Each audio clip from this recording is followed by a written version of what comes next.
ओम श्री गुरुदेवाय नमः। आज्ञा हे मोर प्रिय समस्त सुधीवृंद को कोटि कोटि प्रणाम। आज आज्ञा आम देखा महापुरुष शिशुनंद रचित प्रणम ब्रह्मकुंडली। देखो ब्रह्मकुंडली पर मुझे मोर चैनल माध्यम सब कही आसी कौन कहते ये विनय होन बारंग पुछ ये गुरु चरण पड़े आए गुरुदेव अनुग्रह कर प्रणम ब्रह्मकुंडली। ओंकार देहरे बुझाई कह पंचबीज पंच तत्व महामंत्र देव बतीस अक्षर के कौटी अतिथितम। देखो आज्ञा ये से लिखुंट आए गुरुदेव अनुग्रह कर प्रणव ब्रह्मकुंडलम। ये ओंकार देहरे बुझाई कह से पंचबीज पंच तत्व पंचबीज मंत्र मुझे कही पंचबीजर तत्व से मागुंट से कौन कहते आम से विषय देखा जो मैंने मालिकाकार नहीं कथा सब आलोचना करुँच पढ़ी जदि किसी ज्ञान जानी कि ज्ञान जो आलोचना तुम करुच सठिक भाव देखाओ रास्ता मार्ग। जदि मैंने कहते महामंत्र वाला 32 अक्षर यही तो कथा मुझे कही तार सब घड़ी संधि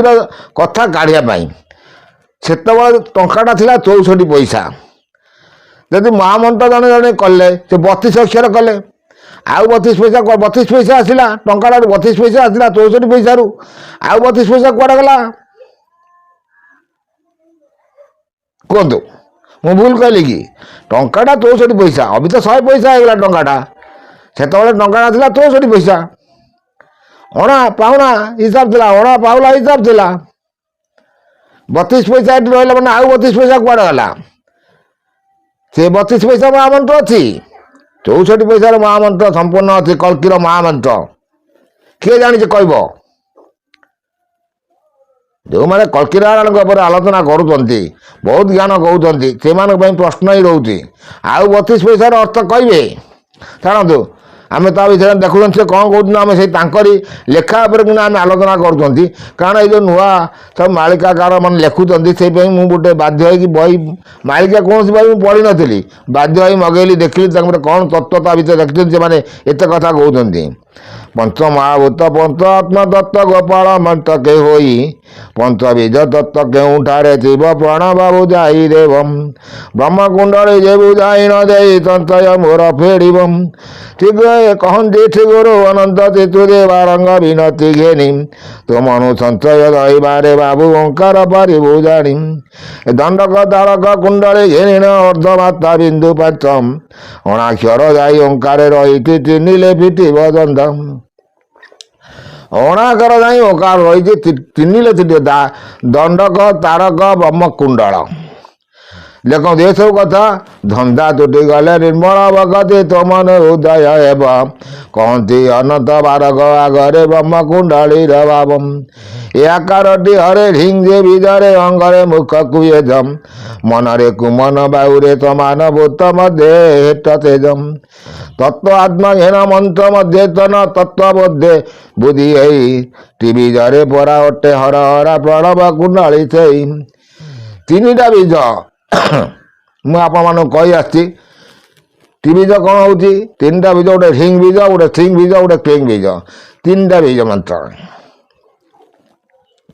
से कौन कहते भल कथा आम कहते चतुर्धारे बलभद्र महामंत्र हर प्रभानंद साधु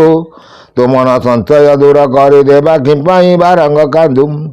एगा एकारटी कृष्ण अटे हर हर क्लिंग बीजटी तू शुण बल भाय राज अपनटी हेद मन मध्य तु चुमनम तत्व जे रूप भूत मध्य आप आत्मा मध्य जान कही बीज मध्य काम जगन्नाथ नाम प्रणव दंडक यही उकारटी राम रमा कंद मधु सिंह गोपी देवनी पवन रे प्राणभूत मध्य पृथ्वी आत्मज्ञान आत्मा जानम चतुर्थ सुभद्रा विजरे रमा तत्व मध्य नाम जानम एकाक्षर हरु शुणिले बारंग प्रणम तारक नाम। देखो यही सब गीत को मैंने बोले कि ये सब कहते आ भितर कौन आपण मैंने बुझे कहतु आज्ञा ଇକାରଟି ଜାଣ ଢିଙ୍କିତ ବ୍ରହ୍ମଭୂତ ମଧ୍ୟ ବାୟୁ ହୋଇ ପବନେ ଉଦାନେ ଜୀବ ଆତ୍ମା ଜ୍ଞାନ ମନରେ ବିମନ ଛେଇ ତତ୍ତ୍ୱରେ ବିବେକ ସୁଦର୍ଶନ ନାମ ଚତୁର୍ଦ୍ଧ ରୂପଟି ଚିହ୍ନ ମନ୍ତ୍ର ଭାବେ ସ୍ୱାହା ଅକ୍ଷରଟି ଅତି ଅର୍ଦ୍ଧମାତ୍ରା ବୋଲି ଜାଣ ଅଙ୍ଗରେଟି କର୍ଣ୍ଣ ମହାମନ୍ତେ ଶ୍ୟାମ ନାମ ତୁ ଶୁଣ ବାରଙ୍ଗ ବେଦରେ ଅଥର୍ବ ନାମକୁ ବୋଲାଏ ନ କହିବୁ ମୂର୍ଖ ଆଗମ ଅଙ୍କାରଟି ଧର୍ମ ବ୍ରହ୍ମ ଚୋଳ ନାମ ଆକାଶ ବ୍ୟାନ ପବନ ମନରେ ଅମନ ଆତ୍ମାରେ ପରମ ଚେତାଇ ରଖରେ ମନ ମୁଁ ଆପଣମାନଙ୍କୁ ଏଥିରେ ସବୁ ବୁଝେଇ ଆସିଛି ବହୁ ତଥ୍ୟ ଆପଣମାନଙ୍କୁ ଦେଇ ଆସିଛି ମୋର ଏ ଚ୍ୟାନେଲର ପୁରୁଣା ଭିଡ଼ିଓ ଯଦି ଆପଣ ଖେଳେଇକି ଦେଖିବେ ସବୁ ବୀଜ ମନ୍ତ୍ର ସବୁ ପାଇବେ କାରଣ ଗୋପାଳ ମନ୍ତ୍ର ସେ କହୁଛନ୍ତି ବଲ୍ଲଭାୟ ସେଇ ଗୋପାଳ ମନ୍ତ୍ର ଉପରେ ମୁଁ ବହୁତ ଆଲୋଚନା କରିଥିଲି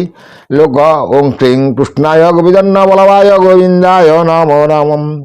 ଓಂ କ୍ଲିଂ କୃଷ୍ଣାୟ ଓಂ କ୍ଲିଂ କ'ଣ କରିବ କିଳିବ କାହାକୁ କରିବ କୃଷ୍ଣକୁ କୃଷ୍ଣ ବୋଲନ୍ତେ କିଏ ତ ଲେଖିଦେଲେ ଲେଖକମାନେ ଲେଖିଦେଲେ କୃଷ୍ଣ ବୋଲନ୍ତେ କିଏ ସେଇ ରାଧା ଆଉ ସେଇ କୃଷ୍ଣ ସେ ରହୁଛନ୍ତି ସହସ୍ରରେ ସେଠି କିଳିକି ତମେ ତାକୁ ଦର୍ଶନ କରିବ ରାଧାକୃଷ୍ଣ କ'ଣ ରୂପରେ ଆସୁଛନ୍ତି ନା ସେ ସୁବର୍ଣ୍ଣ ଢଳ ଢଳ ହେଇ ସୁବର୍ଣ୍ଣ ଭଳି ଦେଖାଯାଉଥିବ ଧ୍ୟାନରେ ଚିନ୍ତା କଲେ ଆପଣ ଦେଖିପାରିବେ ସୁବର୍ଣ୍ଣ ଯେମିତି ହଳଦୀ ନିଆଁରେ ପଡ଼ିଲେ କେମିତି ଢଳ ଢଳ ଢଳ ଢଳ ହେଉଥିବ ସେ ଦୁଇଟି ସେ ବ୍ରହ୍ମଟି ସେମିତି ଢଳ ଢଳ ଢଳ ଢଳ ଢଳ ଢଳ ହେଉଥିବ ସେଇ ହେଉଛି ରାଧା ଆଉ କୃଷ୍ଣ ସେଇ ହେଉଛି ବ୍ରହ୍ମ ଆଉ ବୀଜ ସେଇ ହେଉଛି ଜୀବ ଆଉ ପରମ ତାରି ଭିତରେ ସୃଷ୍ଟି ସେଇ ହେଉଛି ପୁରୁଷ ଆଉ ପ୍ରକୃତି ତାକୁ ଚିନ୍ତା କଲେ ଯାଇ ପାଇବ ସେଇପାଇଁ ଯେଉଁ ଗୋପାଳ ମନ୍ତ୍ର ଏମାନେ କହୁଛନ୍ତି ସେଇ ଗୋବିନ୍ଦନ ବଲ୍ଲଭାୟ ଓಂ କ୍ଲିଂ କୃଷ୍ଣାୟ ଗୋବିନ୍ଦା ଓಂ କ୍ଲିଂ କୃଷ୍ଣାୟ ଗୋବିନ୍ଦନ ବଲ୍ଲଭାୟ ଗୋବିନ୍ଦାୟ ନମୋ ନମଃ ଗୋପୀଜନମାନଙ୍କ ବଲ୍ଲଭ ହେବାରୁ କୃଷ୍ଣ ସେ ଗୋବିନ୍ଦ ନାଁ ପାଇଲେ କିନ୍ତୁ ଏମାନେ ମନ୍ତ୍ରକାରମାନେ ଲେଖକାରମାନଙ୍କ ଲେଖିଛନ୍ତି ଓಂ କ୍ଲିଂ କୃଷ୍ଣାୟ ଗୋବିନ୍ଦନ ବଲ୍ଲଭାୟ ଗୋବିନ୍ଦାୟ ଓಂ କ୍ଲିଂ କୃଷ୍ଣାୟ ଗୋବିନ୍ଦାୟ ଗୋବିନ୍ଦନ ବଲ୍ଲଭାୟ ଆଗେ ଗୋବିନ୍ଦକୁ ବସେଇଛନ୍ତି ପରେ ଯାଇ ଗୋବିନ୍ଦନ ବଲ୍ଲଭାକୁ ବସାନ୍ତି କେମିତି ବସିବ ମନ୍ତ୍ରକୁ ତର୍ଜମା କରି ଜାଣିଲେ ମନନ ତତ୍ତ୍ୱ ହେଉଛି ମନ୍ତ୍ର ତେଣୁ ଆପଣ ଯଦି ତାକୁ ତର୍ଜମା କରି ଠିକ୍ ସେ ନ ଧରିବେ ତାହେଲେ ସେ ଘରକୁ ଆପଣ ବୁଝିବେ କେମିତି ବହୁତ ଲୋକ ଅବଶ୍ୟ ମୋର ଚ୍ୟାନେଲ ଲେଖିଥିଲେ ବହୁତ ଜିନିଷ ମଗେଇଥିଲେ ଉତ୍ତର ସେମାନେ ପାଇଛନ୍ତି କିନ୍ତୁ ପ୍ରକୃତ ତଥ୍ୟ ଯଦି କିଛି ଜାଣିଛ ଜ୍ଞାନ ତଥ୍ୟ ଦିଅ ଅର୍ଦ୍ଧମାତ୍ରା ମୁଁ ଆପଣମାନଙ୍କୁ କହିଛି ଅର୍ଦ୍ଧମାତ୍ରା ଉପରେ ବିନ୍ଦୁ ବିନ୍ଦୁ ଅର୍ଦ୍ଧମାତ୍ରା ତ ଉଲ୍ଟିବ ଇକାର ହେବ ତାପରେ ସେ ବିନ୍ଦୁ ଯାଇ ଖସିବ ଗୋଟେ ଢାଳର ପାଣି ଯେତେବେଳେ ଆପଣ ଢାଳ ପାଣି ରଖିଛନ୍ତି ଢାଳ ପାଣି ଉପରେ ଗୋଟେ ସରା ରହିଲା ସରାଟା ଲୁଣିଲେ ସିନା ପାଣି ଢାଳିବ ସରା ଥିବ ପାଣି ଢାଳି ପାରିବେ ହଁ ତେଣୁ ଭାରି ଗୁରୁତତ୍ତ୍ୱ ଜ୍ଞାନ ଅଛି ଆଜ୍ଞା ପୁଣି ଆଜ୍ଞା ଆଉ ସର୍ଟକଟ୍ରେ କିଛି କହିଦେବା